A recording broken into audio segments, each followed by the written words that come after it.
Hello दोस्तों, welcome back to our channel. इस video में आप 22 से 28 अप्रैल तक की करंट अफेयर्स देखने वाले, तो चलिए देखते हैं आगे। 23 अप्रैल बिजनेस स्टैंडर्ड में एक आर्टिकल आया हुआ था जिसमें लिखा हुआ था fintech major BharatPe launches an all in one payment acceptance device. मतलब ऐसा एक डिवाइस लॉन्च किया है भारत पे ने जो ऑल इन वन हो, जैसे जिसके थ्रू हर एक टाइप के ट्रांजैक्शन हो सकता है, चाहे वो कार्ड स्वेपिंग हो, चाहे वो क्यूआर कोड स्कैनिंग के थ्रू हो या किसी और मीन्स से हो। हाँ, आप देख सकते हैं सेकंड पेरा में लिखा हुआ है the device enables transactions via different methods such as point of sale, POS जिसे हम कहते हैं, जैसे दुकानों में नहीं होता है, एक मशीन होता है जिसमें हम कार्ड स्वैप करते हैं, उसी को पीओएस कहते हैं, point of sale. Quick response, QR code जो हमें पता है, tap and pay and traditional card payment option such as debit and credit cards. तो इसके ज़रिए ये जो डिवाइस लॉन्च किया है भारत पे ने, इसके ज़रिए किसी भी टाइप के आप कैसे भी किसी मीन से आप ट्रांजैक्शन कर सकते हो। तो इसके ऊपर बेस करके कुछ क्वेश्चंस जो हमने बनाया है, करंट अफेयर्स क्वेश्चन जो एग्जाम के लिए इंपॉर्टेंट हो सकता है। तो फर्स्ट क्वेश्चन है which fintech company recently launched all in one payment acceptance device. तो हमने अभी भी पढ़ा है, वो है भारत पे। तो करेक्ट आंसर हम इसमें सिलेक्ट कर लेते, वो है भारत पे। नेक्स्ट है फिनटेक मेजर भारत पे रिसेंटली लॉन्च्ड डैश। क्या लॉन्च किया है भारत पे ने? जो ऑप्शंस दिए हुए नीचे, इसमें से किस ऑप्शन को हम सिलेक्ट करेंगे? फिनटेक मेजर भारत पे recently launched which integrates multiple functions of A payment acceptance device. क्या लॉन्च किया है जिसने sorry multiple functions of A payment acceptance device. एक पेमेंट एक्सेप्टेंस डिवाइस के अलग अलग फंक्शंस, तो अलग अलग पेमेंट एक्सेप्टेंस, अलग अलग टाइप के पेमेंट एक्सेप्टेंस डिवाइस होते हैं जिनके अलग अलग फंक्शंस होते हैं। सारे फंक्शंस को एक ही में इंटीग्रेट करना जो भारत पे ने किया है और एक डिवाइस के जरिए, उसका नाम क्या है? तो हम उसका नाम हम सिलेक्ट कर लेते। करेक्ट आंसर हमारा हो जाएगा ये भारत पे one.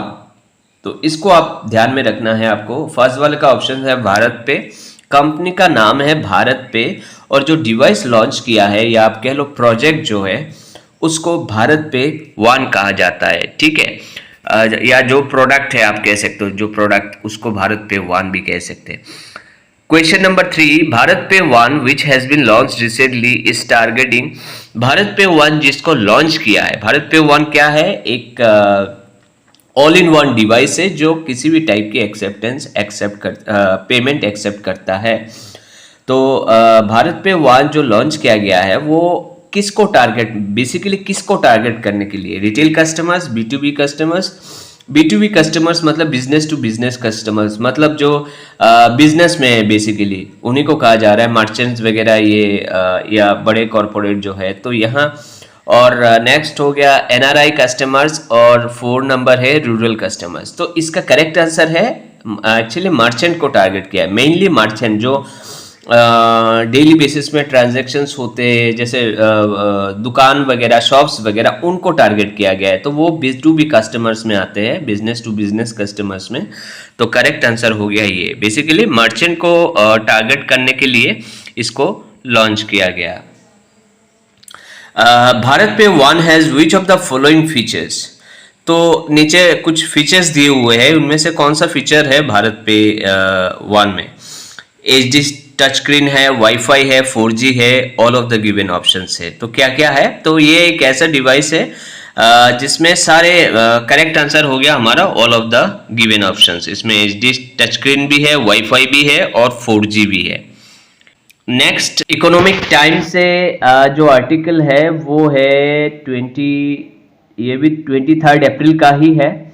Government teams up with SBI cards telcos to combat OTP frauds. तो आजकल हम न्यूज़ वगैरह देखते हैं, आए दिन आता रहता है कि भाई ये यहाँ फ्रॉड हो गया, वहाँ बैंक से निकाल लिया पैसे OTP के ज़रिए।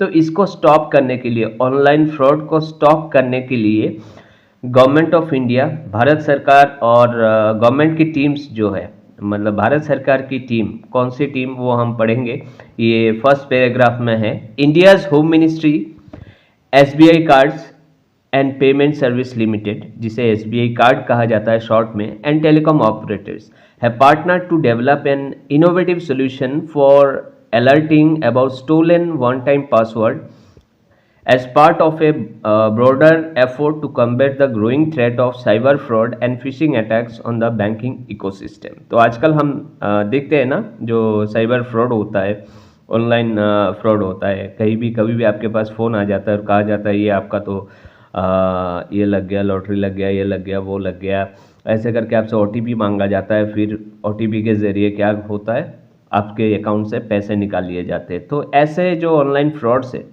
फ्रॉड वगैरह वो स्टॉप करने के लिए एक टीम बनाया गया है गवर्नमेंट की तरफ से। गवर्नमेंट की होम मिनिस्ट्री है, क्योंकि होम मिनिस्ट्री का काम है नेशनल सिक्योरिटी का, तो ये एक नेशनल सिक्योरिटी से रिलेटेड मैटर है साइबर फ्रॉड जो है, इसीलिए होम मिनिस्ट्री का रोल यहाँ है। तो होम मिनिस्ट्री, एसबीआई कार्ड और टेलीकॉम ऑपरेटर्स सारे मिलके एक टीम बनाया है और इसके ऊपर ये काम कर रहे हैं ताकि साइबर फ्रॉड को रोका जाए।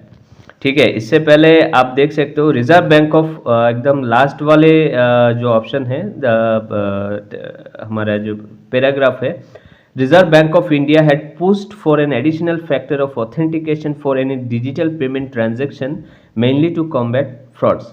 But with time, fraudsters have built advanced capabilities to either steal OTPs by misleading gullible bank customers or reroute OTPs to their own devices through fraudulent means. तो रिजर्व बैंक ने पहले OTP का system निकाला था कि बिना OTP के आप पैसे नहीं निकाल सकते, लेकिन देखा गया क्या, वो भी ये लोग जो फ्रॉड्स वगैरह है, ऑनलाइन फ्रॉड्स, वो चुरा लेते हैं, मतलब किसी भी तरीके से आपका ओटीपी वो पता कर लेते हैं या ले लेते हैं।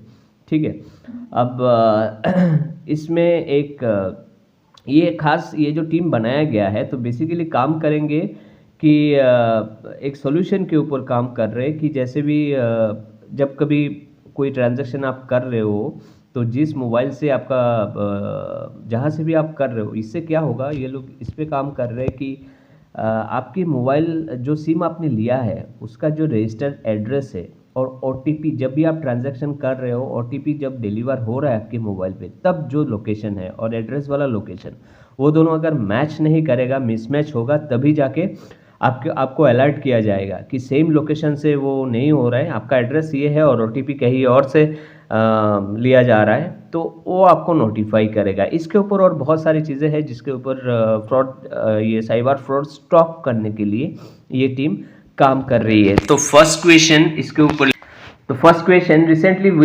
SBI cards telecom operators and which ministry have partnered to develop innovative solutions for stopping cyber fraud and phishing attacks on the banking ecosystem? तो SBI कार्ड टेलीकॉम ऑपरेटर्स और कौन सी मिनिस्ट्री, भारत सरकार की कौन सी मिनिस्ट्री मिलके ये एक इनोवेटिव सोल्यूशन निकाल रहे हैं ताकि साइबर फ्रॉड और फिशिंग अटैक को स्टॉप किया जाए? तो इसका करेक्ट आंसर है, जैसे कि हमने पहले डिस्कस करा हुआ था, कि home ministry. India's Home Ministry, SBI cards and telecom operators have partnered to develop innovation. ये इनोवेटिव होना चाहिए, मिस्टेकनली ये इनोवेशन लिखा हुआ है। इनोवेटिव सॉल्यूशन फॉर किसके लिए, किस वजह से मतलब ये टीम बनाया है, अलग अलग डिपार्टमेंट कह लो, संस्थाएं कह लो, तो वो है साइबर फ्रॉड को स्टॉप करने के लिए। तो ये हो गया करेक्ट ऑप्शन। नेक्स्ट आते हैं, ये द इंडियन एक्सप्रेस से एक आर्टिकल है 24 अप्रैल का, no age restriction for health insurance now, all you need to know. Health insurance के लिए अभी एज लिमिट हटा दिया गया है। पहले एज लिमिट हुआ करता था, लेकिन अभी जो है एज लिमिट हटा दिया गया। ये मतलब इसके बारे में इस आर्टिकल में लिखा हुआ है। IRDA has lifted the age ceiling of 65 years for buying a medical insurance policy, a move that widens the insurance net and provides huge relief to senior citizens. Here's what you must know about the decision. Which of the following agency has lifted the age ceiling of 65 years for buying a medical insurance policy? नीचे दिए गए कुछ एजेंसियों का नाम है, companies का नाम है, तो आपको ये बताना है इनमें से कौन सी एजेंसी है जिसने इंश्योरेंस का एज लिमिट जो है वो हटा दिया है। तो ऑब्वियसली एक एजेंसी, एक भारत सरकार की एजेंसी, जो रेगुलेटरी एजेंसी होनी चाहिए, जो रेगुलेट करती है इंश्योरेंस कंपनीज को, एक सिंगल इंश्योरेंस कंपनी से नहीं होगा, वो IRDA है, जो भारत सरकार की इंश्योरेंस रेगुलेटर है, जो बाकी सारे इंश्योरेंस कंपनी को रेगुलेट करती है, लाइसेंस देती है, रूल्स बनाती है। तो IRDA ने ये स्टेप लिया है और इसको हटा दिया है, मतलब एज लिमिट जो है इसको हटा दिया है। तो इसका करेक्ट आंसर है IRDA। तो इसको हम सिलेक्ट कर लेते हैं IRDA। नेक्स्ट है, recently IRDA has change maximum age limit for purchasing A medical insurance policy. What is the maximum age now? तो हमें पता है नो लिमिट है, कोई लिमिट नहीं है, तो ये हो गया करेक्ट आंसर। अब नेक्स्ट आर्टिकल है द इकोनॉमिक टाइम्स से 23 अप्रैल का है। Reliance tops India involve ranking 2023, underlines its commitment to Viksit Bharat. New Delhi से रिपोर्ट किया गया था, लिखा गया था इस आर्टिकल को। रिलायंस इंडस्ट्रीज हैज टॉप्ड, जो फर्स्ट पैराग्राफ है वो देखिए, has topped the India involve ranking 2023 that measures how India incorporated is committed to Viksit Bharat. The ranking and the index has been put together by Scotch, a leading Indian think tank dealing with socio-economic issues and focusing on inclusive growth. After a 6-month-long study analyzing a number of companies across 231 indicators, 231 मतलब indicators या parameter कह लो, जिसके basis पे ये decide किया गया है, to rank the top 20 corporates on comprehensive India involved ranking.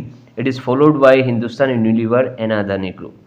तो ओवरऑल जो 231 पैरामीटर्स के ऊपर देखा गया, अलग अलग पैरामीटर्स है जिसके ऊपर देखा गया कि कौन सी कंपनीज, इंडस्ट्रीज या कंपनीज जो है ज़्यादा इन्वॉल्व है भारत की तरक्की में। तो इसमें फर्स्ट जो है हम देख सकते हैं, इसमें कैटेगरी में टॉप किया है रिलायंस ने। सेकंड ओवरऑल 231 पैरामीटर्स के ऊपर अगर ओवरऑल देखें तो सेकंड में हिंदुस्तान यूनिलीवर और थर्ड अदानी ग्रुप। इसके अलावा सेकंड पैरा में देखें, Hindustan Unilever top India involve ranking इन ESG। ये है इन इकोनॉमिक सोशल, ESG मतलब है इकोनॉमिक, सोशल और governance, followed by Adani group and Britannia. Bank of Baroda, bank of India topped India involve ranking in corporate excellence. Corporate excellence में bank of India ने top किया है। उसके बाद इसी कैटेगरी में सेकंड में HDFC लाइफ इंश्योरेंस और third Aditya Birla health insurance है। ठीक है, ये जो है ये जो भी रैंकिंग के लिए जिस ऑर्गेनाइजेशन ने काम किया है या जिस एजेंसी ने काम किया है वो है Skoch, a leading Indian think tank dealing with socio economic issues and focusing on inclusive growth. तो इसने सर्वे किया और 6 मंथ का कड़ी मेहनत के बाद या 6 मंथ काम किया, उसके बाद फाइनली ये रिपोर्ट लेके आया और इसमें रिलायंस को ओवरऑल कैटेगरी में टॉप घोषित किया गया है। तो इसके ऊपर बेस करके हमारा क्वेश्चन है, जो क्वेश्चन हमने बनाया है, विच of the following has topped India involve ranking 2023। तो इसका करेक्ट आंसर है ऑब्वियसली रिलायंस। तो इस पे हम रिलायंस को सिलेक्ट कर लेते हैं, रिलायंस। सॉरी, ये हो गया रिलायंस। ठीक है, नेक्स्ट है विच of the following company has topped India involve ranking in ESG। तो ESG में जो टॉप किया है वो है हिंदुस्तान यूनिलीवर, ये भी हमने पढ़ा है। विच of the following companies has topped India involve ranking 2023 in corporate excellence. Corporate excellence में किसने टॉप किया है? वो है बैंक ऑफ इंडिया। ये लास्ट ऑप्शन है हमारा जो दिख नहीं रहा था, ये बैंक ऑफ इंडिया है जो टॉप। नेक्स्ट है हमारे पास एक आर्टिकल हिंदुस्तान टाइम्स से, ये 25 अप्रैल का है। Horlicks health level dropped, now it is functional nutritional drink. तो हॉर्लिक्स का जो है हेल्थ लेवल जो लेवलिंग करा गया था ई कॉमर्स कंपनीज की वेबसाइट में, बहुत सारे ऐसे ड्रिंक, न्यूट्रिशनल ड्रिंक जिनको हेल्थ कैटेगरी में, हेल्थ ड्रिंक के कैटेगरी में रखा गया था, तो गवर्नमेंट, भारत सरकार ने इनको हटाने के लिए कहा गया है, मतलब कहा है ई कॉमर्स कंपनीज को। तो फर्स्ट पैराग्राफ में देखें, health food drinks of Hindustan Unilever have been renamed as functional nutritional drinks. हटाया गया है तो इसलिए इसको नया नाम दिया गया है functional nutritional drinks by the company. Company ने पहले हेल्थ फूड ड्रिंक्स के नाम से जो एडवर्टाइजमेंट या जो भी आता था उसमें लिखा हुआ होता था, लेकिन अब कंपनी ने चेंज करके इसको फंक्शनल न्यूट्रिशनल ड्रिंक बनाया है by company. After the Indian ministry of commerce and industry asked e commerce website to remove drinks and beverages from healthy drinks category on their respective platform. Ritesh Tiwari, Chief Financial Officer of Hindustan Unilever, said, "We have changed the levels of the category to F&D, which is a much better way to call it." तो ये है, बहुत सारी ऐसी product है जिसको health drink के category से हटाया गया है। हॉर्लिक्स का आर्टिकल आया हुआ था, इसलिए हॉर्लिक्स के बारे में हम डिस्कस कर रहे हैं। बॉर्नवीटा भी है, प्रोटीन एक्स है, ऐसे बहुत सारे ड्रिंक से रिलेटेड जो न्यूट्रिशनल ड्रिंक है उनको हटाया गया है हेल्थ ड्रिंक के कैटेगरी से ई कॉमर्स की। ठीक है, नेक्स्ट इसके ऊपर बेस करके हमारा कुछ क्वेश्चंस है। First question, e commerce companies have been asked by Ministry of Commerce and Industries to remove certain products from health drink category on its website. तो कौन कौन से प्रोडक्ट को हटाने के लिए बोला है कि हेल्थ ड्रिंक के कैटेगरी से हटा दो, क्योंकि ये एक्चुअली हेल्थ ड्रिंक नहीं है, ये न्यूट्रिशनल ड्रिंक है। वो तो कंपनीज क्या करते हैं, अपनी सेल बढ़ाने के लिए हेल्थ ड्रिंक का टैग इतने दिनों से लगा के उसको सेल करती हुई आ रही थी, लेकिन भारत सरकार ने कहा इसको हटाओ, ये हेल्थ ड्रिंक नहीं है, क्योंकि इनमें देखा जाए तो शुगर का मात्रा बहुत ज़्यादा है, शुगर का मात्रा और शुगर ज़्यादा सेहत के लिए ठीक नहीं है, तो ये हेल्थ ड्रिंक हो नहीं सकता। तो इसीलिए भारत सरकार ने इसको हटाने के लिए बोला है। तो करेक्ट ऑप्शन है फर्स्ट, अगर देखें तो करेक्ट ऑप्शन है, इन तीनों को ही बोला है, बॉर्नवीटा, हॉर्लिक्स, प्रोटीन एक्स। तो ऑल ऑप्शन है करेक्ट। तो किन किन कौन सी प्रोडक्ट को हेल्थ ड्रिंक से हटाने के लिए बोला है, तो ये हमारे पास ये तीन ऑप्शंस ऑलरेडी है, बॉर्नवीटा, हॉर्लिक्स, प्रोटीन एक्स। तो ऑल सारे सबको हटाने के लिए बोला है इस कैटेगरी से। नेक्स्ट है FSSI asked e-commerce companies not to put dash beverages under health drinks और एनर्जी ड्रिंक कैटेगरीज। किस टाइप की प्रोडक्ट को हेल्थ ड्रिंक कैटेगरी में नहीं रखने के लिए बोला है, अंडर हेल्थ ड्रिंक और एनर्जी ड्रिंक कैटेगरी में नहीं रखने के लिए बोला है FSSI ने। FSSI ने ई कॉमर्स कंपनी को बोला है कि इन कैटेगरी वाले जो प्रोडक्ट है इनको हेल्थ ड्रिंक या एनर्जी ड्रिंक कैटेगरी में मत रखो, ना रखो। तो हमारे पास ऑप्शन है diary, serial, malt based product. तो ये इसका आंसर है ऑल ऑफ द ऑप्शंस, मतलब ये तीनों कैटेगरी वाले जो प्रोडक्ट है इनको या ड्रिंक, हेल्थ ड्रिंक और एनर्जी ड्रिंक कैटेगरी में नहीं रखने के लिए बोला गया है। तो ऑल है करेक्ट ऑप्शन। नेक्स्ट आर्टिकल है द टेलीग्राफ ऑनलाइन से, 25 अप्रैल का है, जिसमें RBI bars Kotak Mahindra Bank from acquiring new customers through online and mobile banking channel. RBI ने बार किया है, स्टॉप किया है कोटक महिंद्रा बैंक को कि नया कस्टमर आप ऑनलाइन और मोबाइल बैंकिंग चैनल के थ्रू एक्वायर नहीं कर सकते हैं। फर्स्ट पैराग्राफ में लिखा हुआ है the Reserve Bank of India has barred Kotak Mahindra Bank from acquiring new customer through its online and mobile banking channels and stopped it from issuing fresh credit cards with immediate effect. और इसको नए customers तो आप ले ही नहीं सकते और ऊपर से आप जो है नया फ्रेश क्रेडिट कार्ड इशू नहीं कर सकते। ये है RBI की तरफ से, RBI ने जो ये वार्न किया है या जो गाइडलाइंस इशू किया है कोटक महिंद्रा के लिए, एडवाइजरी जारी किया है। ये इसलिए है कुछ इरेगुलरिटीज देखा गया है कोटक महिंद्रा की ट्रांजैक्शन या ऑपरेशन के, बैंकिंग ऑपरेशन के ऊपर, और मतलब रूल के हिसाब से ये बैंक जो है काम नहीं कर रही थी और जिस वजह से RBI ने ये स्टेप लिया है। इसके ऊपर बेस करके हम क्वेश्चंस लेते हैं। फर्स्ट क्वेश्चन है RBI barred which of the following bank from acquiring new customers through online and mobile banking channel। तो इसका करेक्ट आंसर है कोटक महिंद्रा बैंक। तो इसको हम सिलेक्ट कर लेते हैं Kotak Mahindra bank. Which of the following banks have been barred recently by RBI from issuing fresh credit card? Fresh credit card issue ना करने के लिए मना किया है या स्टॉप किया है किस बैंक को? तो करेक्ट ऑप्शन है कोटक महिंद्रा।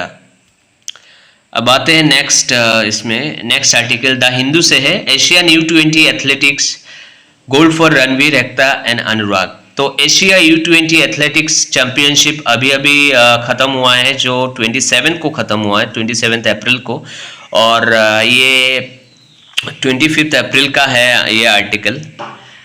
लेकिन जो ये चैंपियनशिप है ये 27 अप्रैल को ख़त्म हुआ था और ये दुबई में हुआ था। तो इसमें लिखा हुआ है Ranveer Singh and junior national record holder Ekta Pradeep day own the men's and women's 3000 meters steeplechase gold at Asian Under-20 Athletic Championship in Dubai on Thursday। तो इसी के बारे में इस आर्टिकल में लिखा हुआ है, अलग अलग लोग जो है जिन्होंने पार्टिसिपेट किया था, किसने क्या मतलब अवार्ड जीते, गोल्ड, सिल्वर, ब्रोंज, तो इसके बारे में लिखा हुआ है। तो इसके ऊपर हम क्वेश्चन लेते हैं। Where did 21st Asian Under-20 athletics championships held? जो अभी Under-20 एथलेटिक्स चैंपियनशिप हेल्ड हुआ था वो दुबई में हुआ था। करेक्ट ऑप्शन इसका दुबई है, ठीक है। और ये 21st चैंपियनशिप है, तो ये आपको ध्यान में रखना है। 2024 वाला जो चैंपियनशिप अभी ख़त्म हुआ है वो 21st चैंपियनशिप है, 21st Asian Under-20 athletics championship, और ये दुबई में हुआ था। Who won gold medal in 3000 metre steeplechase race in men's category? Men's category में किसने गोल्ड मेडल जीता? तो इसका करेक्ट आंसर है Ranveer Kumar Singh. Who won gold medal in 3000 metre steeple race in women's category? ये है एकता डे। अब स्टीपल रेस क्या है? स्टीपल रेस ऐसा स्टीपल चेज रेस क्या है? ये चेज करना होता है, दौड़ना होता है, लेकिन मतलब ऑब्स्टेकल्स होते हैं रास्ते में, मतलब कहीं पानी होता है, कहीं फेंसिंग करा हुआ होता है, तो जाम करके या पानी के थ्रू मतलब वो चलना होता है या जाम करके चलना होता है। तो बहुत सारे बाधाएं होती है, जब आप दौड़ते हो बीच बीच में बहुत सारी चीज़ें रखा जाता है, तो उसे स्टीपल चेज रेस कहा जाता है। Next question, how many medals India won in the recently concluded Asian Under-20 Athletics Championship? कितने मेडल जीते थे? तो इसका करेक्ट आंसर है 29।